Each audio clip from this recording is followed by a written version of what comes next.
رانا ثناء اللہ کہتے ہیں کہ پارٹی ٹکٹوں کی تقسیم پر اختلافات معمول کی بات ہے۔ ایک حلقے کے لیے 20 سے 25 امیدوار تھے، 20 میں سے صرف ایک ہی امیدوار کا انتخاب ہو سکتا ہے۔ انہوں نے کہا کہ 2018 کے انتخابات کا نتیجہ سننے سے پہلے ہی معلوم ہوا تھا کیا ہونے والا ہے۔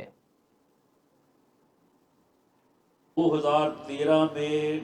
20 گھنٹے کی لوڈ شیڈنگ اور دہشت گردی کا عالم یہ تھا کہ لوگ کہتے تھے کہ سوات میں دہشت گرد آ گئے ہیں، اب بس صرف جو ہے وہ اسلام آباد میں آنے کی دیر ہے۔ ان دونوں مسائل کے اوپر قابو پانے کے بعد یہ 2013 میں آپ نے اور ہم نے مل کے یہ وعدہ کیا تھا پوری قوم کے ساتھ کہ آپ ہمارے اوپر اعتماد کریں، ہم ان دونوں مسائل کے اوپر قابو پائیں گے اور انشاءاللہ ملک کو آگے بڑھائیں گے۔ 5 سال کا ٹینور تھا، 4 سال میں دہشت گردی کا بھی کلا کوما ہوا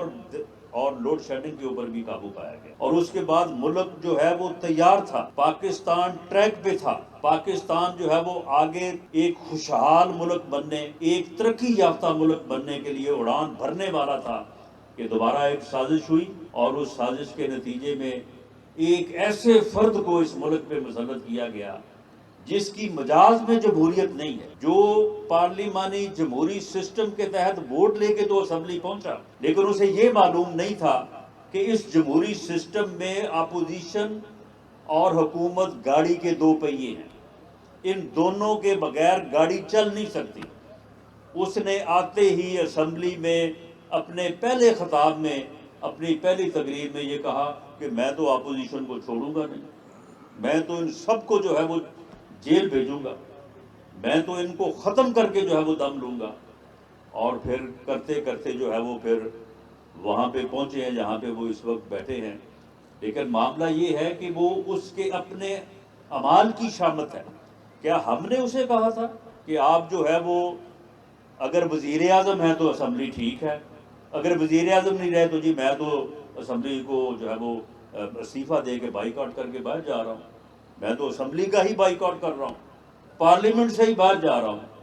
کیا یہ ہمارے کہنے پہ کیا؟ 2013 میں 20 گھنٹے کی لوڈ شیڈنگ اور دہشت گردی کا عالم یہ تھا کہ لوگ کہتے تھے کہ سوات میں دہشت گرد آ گئے ہیں، اب بس صرف جو ہے وہ اسلام آباد میں آنے کی دیر ہے۔ ان دونوں مسائل کے اوپر قابو پانے کے بعد یہ 2013 میں آپ نے اور ہم نے مل کے یہ وعدہ کیا تھا پوری قوم کے ساتھ کہ آپ ہمارے اوپر اعتماد کریں، ہم ان دونوں مسائل کے اوپر قابو پائیں گے اور انشاءاللہ ملک کو آگے بڑھائیں گے۔ 5 سال کا ٹینور تھا، 4 سال میں دہشت گردی کا بھی کلا کوما ہوا اور لوڈ شیڈنگ کے اوپر بھی قابو پایا گیا، اور اس کے بعد ملک جو ہے وہ تیار تھا، پاکستان ٹریک پہ تھا، پاکستان جو ہے وہ آگے ایک خوشحال ملک بننے، ایک ترقی یافتہ ملک بننے کے لیے اڑان بھرنے والا تھا کہ دوبارہ ایک سازش ہوئی، اور اس سازش کے نتیجے میں ایک ایسے فرد کو اس ملک پہ مسلط کیا گیا جس کی